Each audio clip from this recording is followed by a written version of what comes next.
Amen. We do want to remember those who have fought and given their life for our freedoms.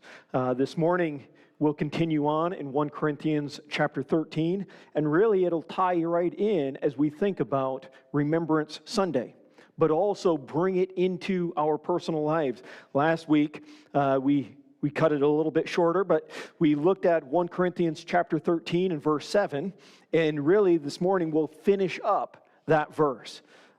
Endures all things. I'll read through just those first few verses, verse 4 through verse 7, as we did last week. It says, "Love suffers long and is kind. Love does not envy. Love does not parade itself, is not puffed up, does not behave rudely, does not seek its own, is not provoked, thinks no evil, does not rejoice in iniquity, but rejoices in the truth, bears all things, believes all things, hopes all things, endures all things." And as we consider the description of what love is, Paul is in a sense looking at it from many different angles, looking at what love actually looks like. How can it be described? How can we put it into practice? But once again, every bit that he describes is a perfect picture of Jesus Christ. And really, as he wraps it up, the four different things in verse 7, really it ties in today. We won't cover what we looked at last week, but bears all things. It's that covering over in a sense of protection. When we think about those that have fought for our freedom, what did they do? In one sense, they bared the burden. They bore the sacrifice for our freedom. In a sense, they went for the protection of us. Bears all things, believes all things, looking at the best, hoping and believing the best, hopes all things. But then it says, endures all things. In one sense, as he started it off, long-suffering and is kind, he finishes it off with endures all things. In one sense, it's similar to that long-suffering, but when you stop and think about enduring or persevering, what comes to your mind? There's many things that may come to your mind. You might think of, well, this morning being Remembrance Sunday. Think about the soldiers, what they endured, how they persevered, whether it was the enduring the training to prepare them, whether it's there on the battlefield, and all that they had to persevere, the long nights, the long days, the suffering, the pain, the anguish they saw all around them. You think of what they endured and they persevered. Another thing that in our day-to-day life, when you think about endurance or perseverance, the first thought might be an athlete. All of the training they have to undergo, all of the pressures they face, and they come out on the other side. But when you think of endurance or perseverance, how far down the line does love come to your mind? And yet, Paul, he says, love endures all things. And if you actually consider it, you cannot have endurance without love, and you cannot have love without endurance.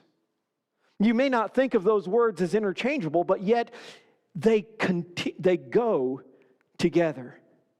In one way, when you stop and consider it, love for something greater than oneself can carry one through even the toughest of times. What causes a person to endure whatever it is in their life? What causes a soldier to endure the pain, the trials, the difficulties? What causes an athlete to endure? It's looking beyond. It is a desire of something greater on the other side. And the love for something or someone beyond, greater than my own personal comforts, will cause us to endure through whatever it is for what's on the other side. And in one sense, you could say the greater degree of love, the greater degree of endurance. The greater degree that you're going to press through whatever it is to come out on the other side. Really, in a sense, as Paul is describing this, that word endurance is actually a military term. It was a term used in the military. In one sense, as it's mentioned, it is to remain or to stay while underneath great pressure. It was used of an army holding a vital position at all cost. Hold the front line. Doesn't matter what comes your way, you're going to stand, you're going to remain steadfast. You're not going to retreat, you're not going to withdraw, you're not going to run. You're going to remain. When we consider that, and sometimes it may be called grit. You've got grit, you just holding on, you're pressing forward. Now, you may say, well, I'm not a soldier. And I may not consider myself an athlete. I believe Nike's slogan, they consider that every person is an athlete. So Nike considers you an athlete, whether you consider yourself an athlete or not. But you might say, I'm not a soldier, I'm not an athlete. Why do I need endurance or perseverance?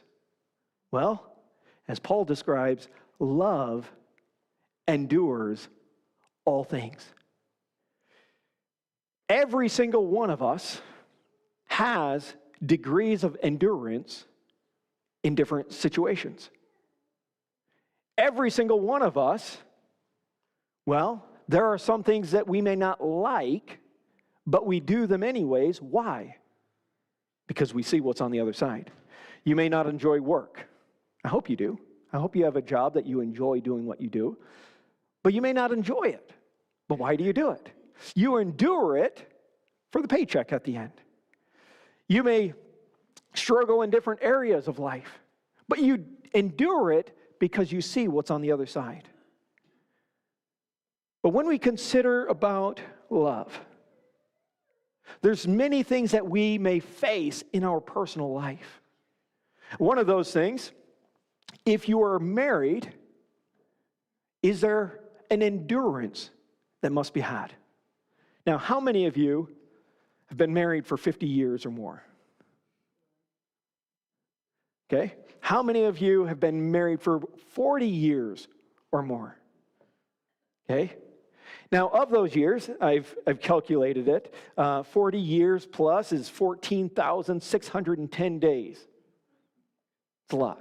Had to add those 10 days because you have a leap year every 4 years, right? Of those 14,610 plus days, were there ever days that you had struggles within that marriage? Were there ever days that you wondered, I don't know how I can go another day or another week or another month or another 5 years living like this? How can I endure that? I think every person, if you've been married for a long time, you would say there were days, there may be weeks, there may have been seasons in our marriage that it was tough. You don't go 40 or 50 years where everything is just a piece of cake. And that's what Paul is speaking about. Love endures even when it's not comfortable. Now, I will have to say, endurance is never the goal. You know, some people like pain just for pain's sake, just to well, why do they like pain? Because they want to look tough, right? They want to feel tough. In one sense, you could say their love of toughness causes that endurance. So endurance still, even in that sense, endurance is not the goal. Endurance is just saying, you know what? I want people to perceive me in a certain way. And it's that love. So endurance is not the end goal, ever. So it's not just saying, you know what? I'm content with a rough marriage, and I'm going to endure it. No, it is desiring for something better, but it's recognizing we may be going through difficult times. In fact, what is marriage all about? Why do you have a wedding ceremony?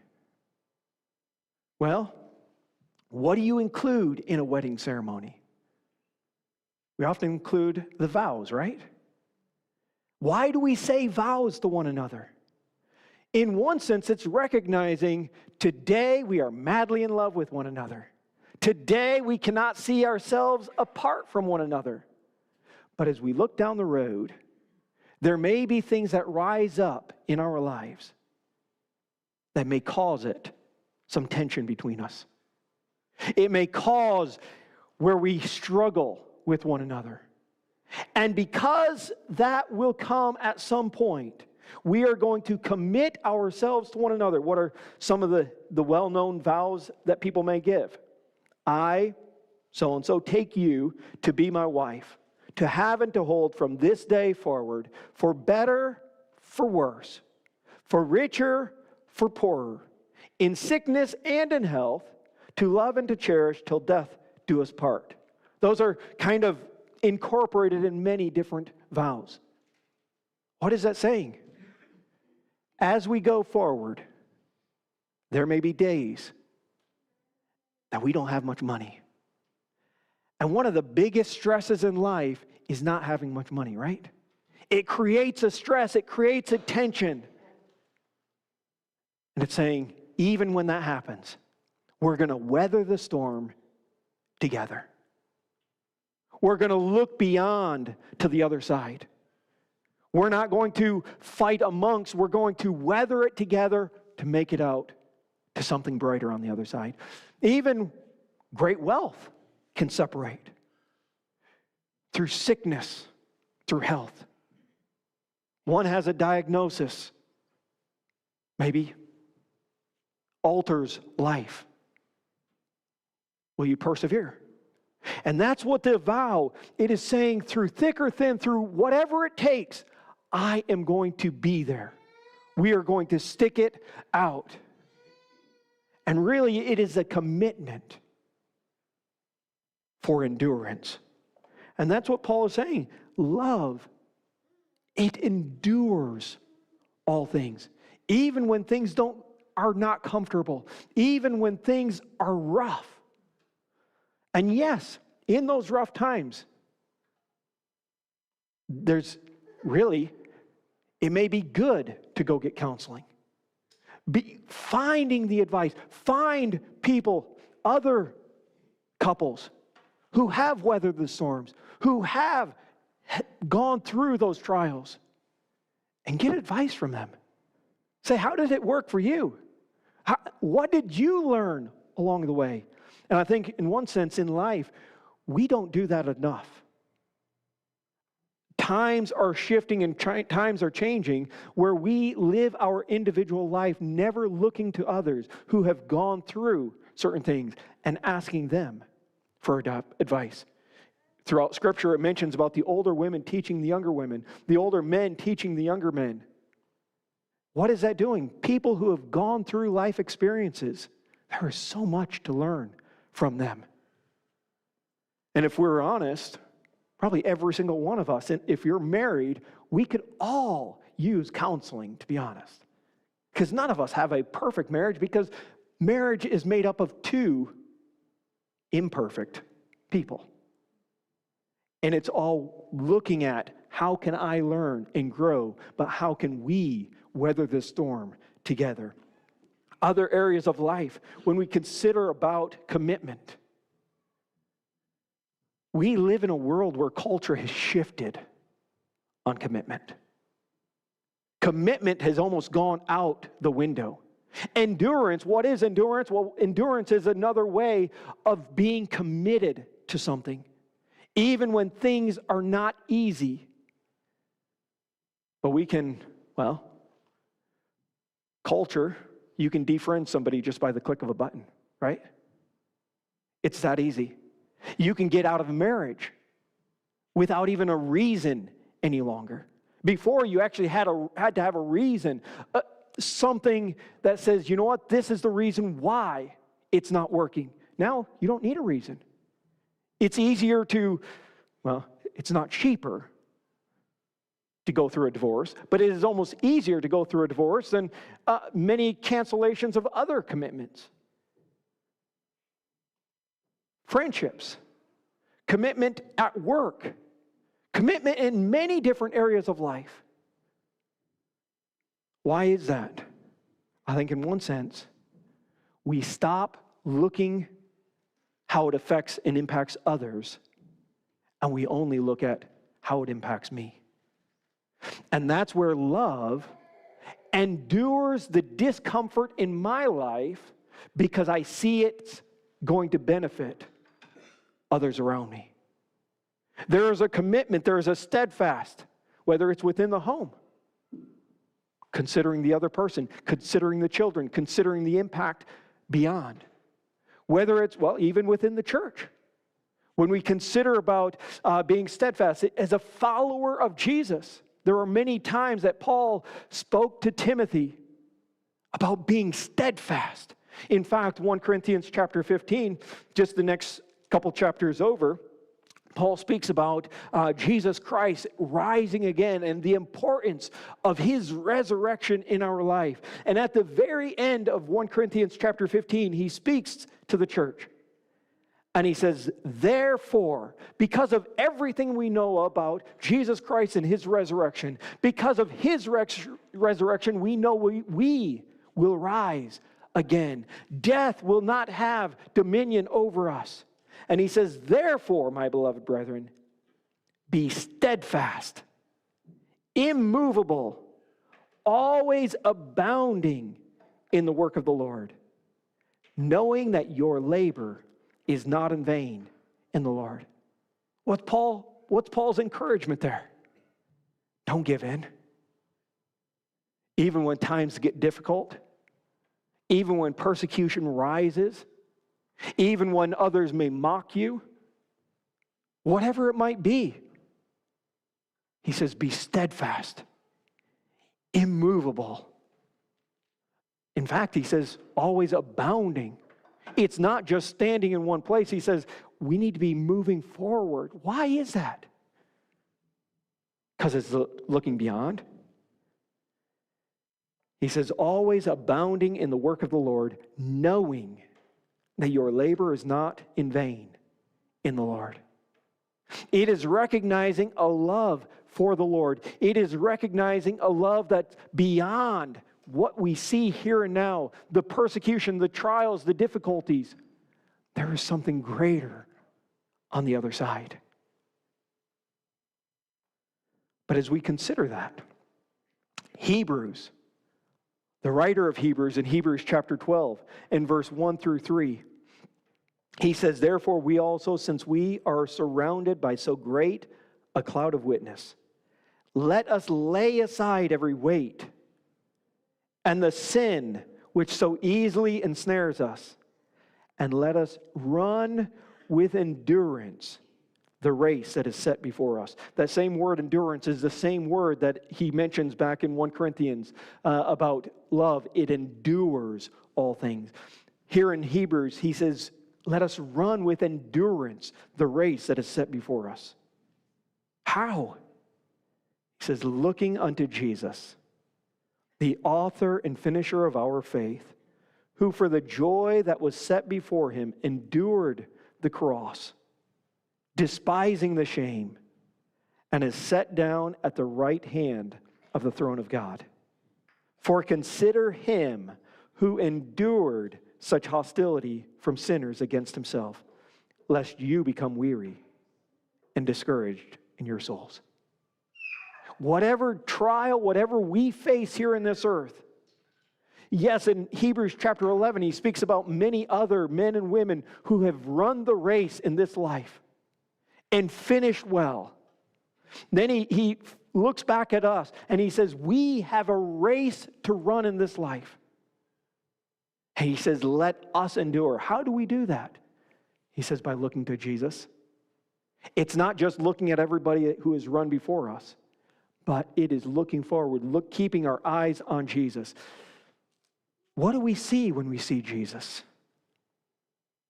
He says, the author and finisher of our faith, who for the joy that was set before him endured the cross, despising the shame, and has sat down at the right hand of the throne of God. Jesus, with joy, endured the cross. How? Because of his love for you and me. He endured the suffering. He endured the pain.